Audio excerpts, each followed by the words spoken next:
Assalamualaikum warahmatullahi wabarakatuh. Perkenalkan Bapak Ibu hebat, nama saya Fauziah Yuliani SPD. Saya dari SDN 1 Geongan. Berikut adalah video diseminasi saya mengenai asesmen pembelajaran digital. Kegiatan diseminasi ini saya lakukan di sekolah saya sendiri bersama rekan sejawat. Dan video pembelajaran ini saya buat untuk melengkapi salah satu tugas pada kegiatan pelatihan digitalisasi pembelajaran.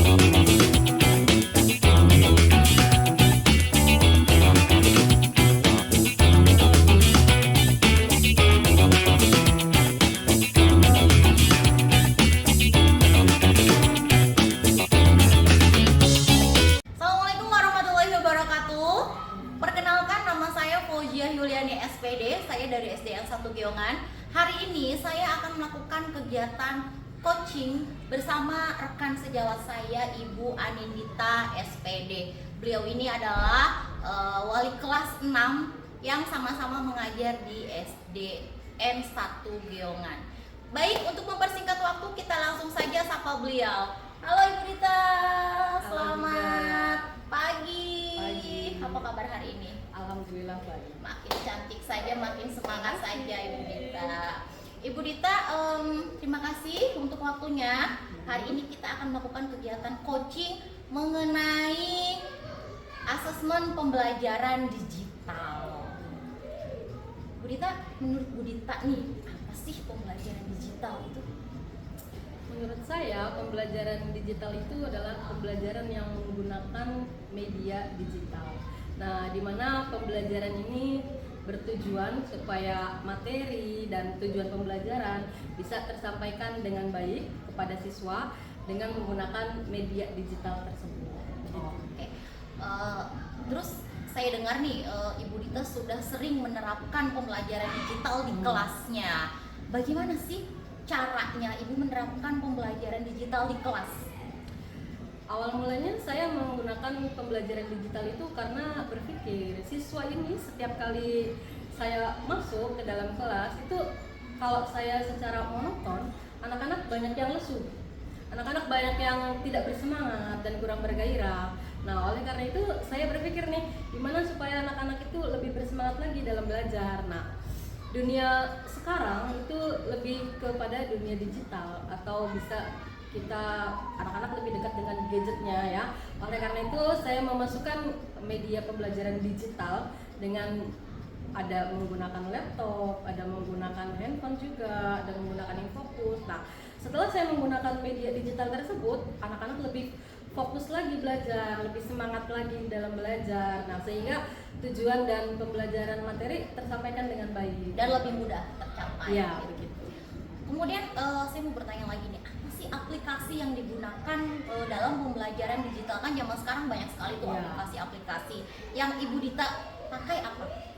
Kalau untuk pembelajaran sendiri, saya biasanya di kelas itu menggunakan Canva dan banyak menggunakan dari YouTube juga, video pembelajaran juga.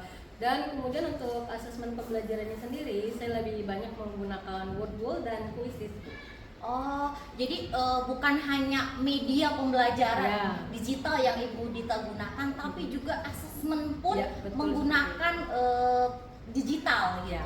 Tadi saya dengar ada Quizizz. Saya sangat tertarik sekali dengan Quizizz karena mungkin sebagian ya belum ada yang mengetahui tentang Quizizz. Sebenarnya Quizizz sendiri itu apa sih? Kalau menurut saya Quizizz itu salah satu aplikasi yang memudahkan untuk guru-guru, dan di situ Quizizz itu biasanya yang saya gunakan untuk membuat sebuah asesmen pembelajaran. Nah, dari asesmen Quizizz itu saya bisa membuat soal-soal, bisa menggunakan dari Quizizz ini bisa lebih cepat lagi untuk membuat soalnya. Di situ kita bisa membuat soal pilihan ganda, bisa membuat soal isian atau uraian, dan lebih mudah lagi.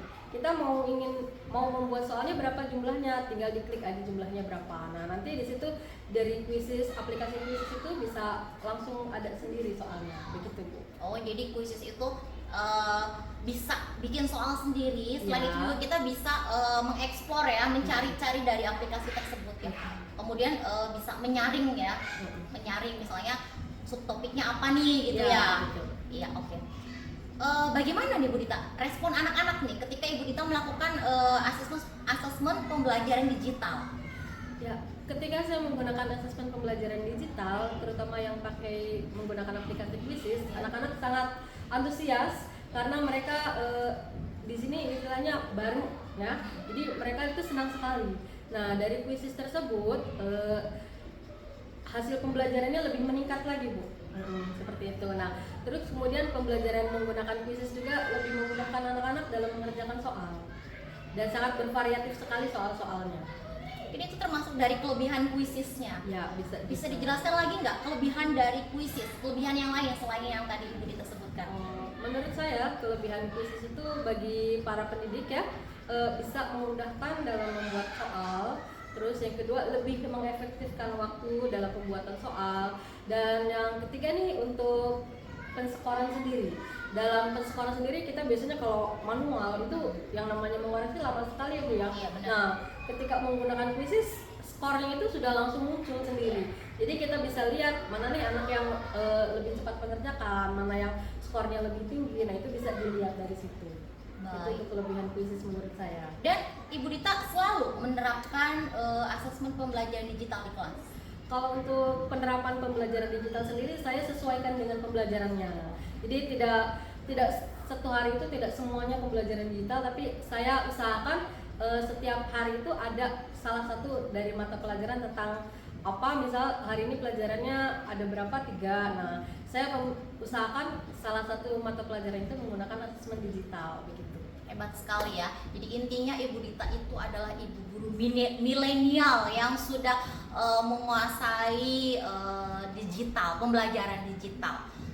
Baik Bu Dita, seperti yang kita tahu ya, segala sesuatu itu ada tantangannya. Nah, saya mau bertanya nih, apa sih tantangan yang dihadapi oleh Ibu ketika menerapkan pembelajaran digital di kelas?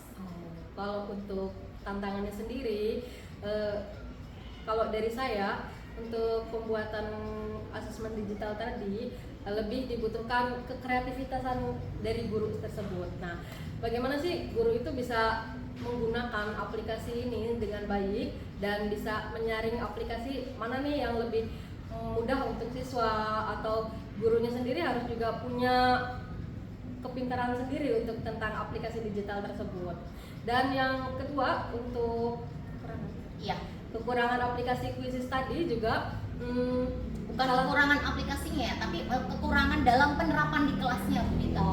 Kalau untuk penerapan di kelasnya ya mungkin kita terkendala juga sih sama sarana dan prasarananya juga. Nah, karena kalau pas pembelajaran digital tadi di kelas banyak juga sih siswa yang tidak menggunakan, atau mereka satu gadget itu bisa berdua atau bertiga dengan temannya.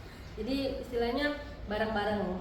Jadi tidak satu gadget satu siswa gitu. Sementara ketika melakukan asesmen pembelajaran Quizzes itu seharusnya ya Bu Dita ya, satu siswa itu memegang satu gadget atau satu laptop ya. Berarti kekurangannya memang dari sarana dan prasarana. Kemudian Bu Dita, apa sih harapan Ibu Dita ke depannya untuk mengoptimalkan penerapan pembelajaran digital di kelas? Harapan saya untuk pembelajaran digital di kelas tersebut, yang pertama ya dari sarana prasarana dulu. Kalau bisa setiap sekolah itu mempunyai satu buah ruang lab komputer. Nah, di situ bisa kita gunakan untuk siswa itu belajar tentang digital, belajar tentang teknologi. Nah, dan yang kedua juga ketersediaan wifi ya, sehingga anak-anak yang menggunakan digitalisasi ini bisa menggunakan wifi secara maksimal begitu. Dan harapan saya yang ketiga, setidaknya ada dari kami pihak pendidik diadakan sebuah pelatihan juga untuk supaya guru-guru ini bisa belajar tentang digital lagi, belajar tentang teknologi lebih bagus lagi, apa aja teknologi yang ada yang bisa kita gunakan untuk guru-guru, sehingga pembelajaran juga lebih optimal lagi begitu. Semoga harapan Ibu Dita ini bisa segera terwujud dan terdengar oleh pihak-pihak yang berkepentingan ya Bu Dita ya. Satu lagi nih Bu Dita, pertanyaan pamungkas nih. Apa sih kesimpulan dari kegiatan coaching yang sedang kita bahas ini? Sekarang kita bahas itu tentang pembelajaran digital. Betul. Ya, menurut hemat saya pembelajaran digital itu sangat penting sekali, terutama kita yang hidup di dunia serba canggih ini, sehingga kita ini bisa menggunakan aplikasi digital atau menggunakan pembelajaran digital untuk guru-guru dan bisa mengaplikasikan ke siswa-siswa. Nah, tujuannya apa? Nah, tadi tujuannya untuk memudahkan menyampaikan materi sehingga tujuan pembelajaran juga bisa tersampaikan dengan baik kepada siswa. Seperti itu. Jadi intinya bahwa untuk zaman yang serba canggih dan digital ini, pembelajaran di sekolah juga harus menerapkan pembelajaran digital sehingga kita mengikuti perkembangan zaman. Tapi di samping itu banyak juga hal-hal yang belum bisa mendukung ya, seperti fasilitas dan stakeholdernya sendiri. Mudah-mudahan apa yang kita harapkan Bu Dita bisa terwujud ya. Kemudian kita juga bisa terus melakukan peningkatan kapasitas diri ya, terus semangat untuk mengikuti pelatihan-pelatihan agar kita bisa melahirkan generasi bangsa yang semakin hebat ya tentunya, seperti itu. Terima kasih Bu Dita atas waktunya, tetap semangat, tetap berkarya. Semoga apa yang Ibu Dita lakukan bermanfaat untuk anak-anak khususnya, dan sharing Ibu Dita hari ini sangat bermanfaat untuk saya, untuk Ibu Dita khususnya, dan umumnya untuk rekan sejawat lainnya. Sekian kegiatan coaching hari ini. Kurang lebihnya saya mohon maaf. Guru hebat Indonesia maju. Assalamualaikum warahmatullahi wabarakatuh.